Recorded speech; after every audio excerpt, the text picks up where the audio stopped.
Өдрийн мэндийг хүргэе.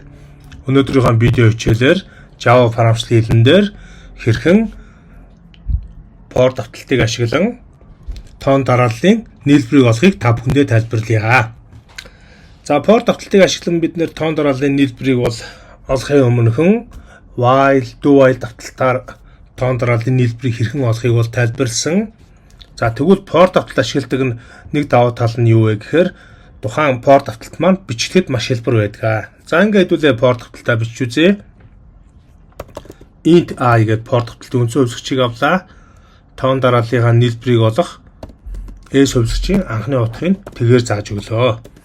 За for гэдэг хөрөөгөө бичлээ.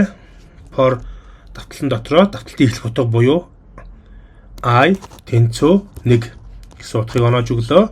За үүнийхэн дараагаар бид нэр for давталтын дуусгах нөхцөл буюу I нь 10-аас 9 ба буюу тэнцүү, дараа нь I-ийн алхмыг нэгээр нэмэгдүүлэх буюу I тэнцүү, I дээр нэмэх нь 1 гэж бичнэ. За ингээд гоё хаалтан дотор for давталтынхаа үндсэн давталтын body хэсгийг хийж өгнө. За body хэсэг дээр үндсэн тоон давталтынхаа for давталтыг ашиглан тоон дарааллынхаа нийлбэрийг олох S тэнцүү, S дээр нэмэх нь I гэдэг тэгтгэлээ бичиж өгнө. За ажлуулад үзье. За код маань дундаа асуудал гарсан гэж байна. За энэ бол ямар асуудал байгааг бол харъя.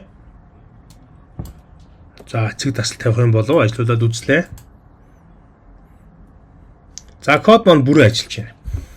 За энэ дээр маань тоон дарааллын нийлбэрийг олцсон байгаа. За одоо бид нэр тэр нийлбэрээ систем функцаар system out print line буюу мөрөөр нь хэвлэх функц ашиглаад S хэвлж үзүүлье. Давталт болгон дээр тоон дарааллын нийлбэрийг олох ёстой байгаа. 1-ээс 55 хүртэл. За энэ бол одоо эхний 10 тооны нийлбэр маань 55 гардаг. За яаж гарч байгааг одоо хэдүүлээ тайлбарлая. S хасах нь I. За нэмэх тэмдгээр бол system out-ын print line мөрийг бол хооронд нь холбож өгч байгаа. За энэ дээр юу холбох вэ гэхээр нэмэх тэмдэгээ тавиад нэмэх тэмдэг тавилаа. I нэмэх тэмдэг давхар ажлын дотор тэнцвүүгийн тэмдэг нэмэх нь S. За одоо ажлуулад үзье. За 0 дээр нэмэх нь 1 гарсан байна. 1 дээр 2-ыг нэмэх нь 2 тэнцүү 3. 3 дээр 3 нэмээд 6, 6 дээр 4 нэмээд 10. За гэх мэтчлэн 45 дээр 10 нэмээд 55 гарсан байна.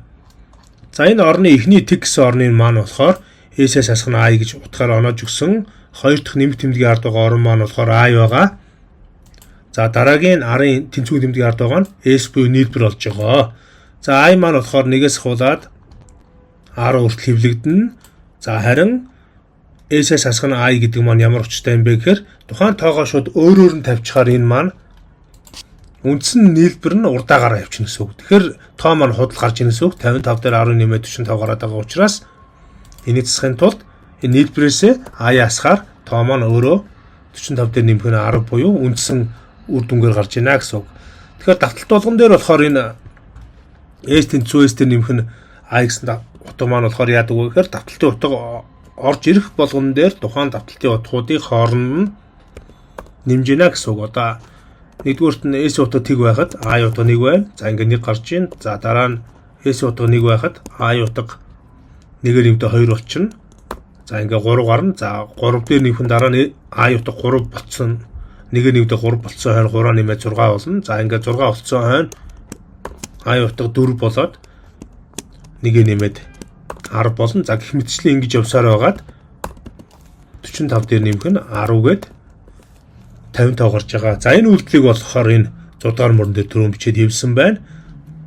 За ингээ өнөөдрийнхөө сургалтаар та бүхэндээ JavaScript, Java програмчлалын хэлийг ашиглан тоон дарааллын нийлбэрийг хэрхэн олох талаар та бүхэндээ тайлбарлалаа.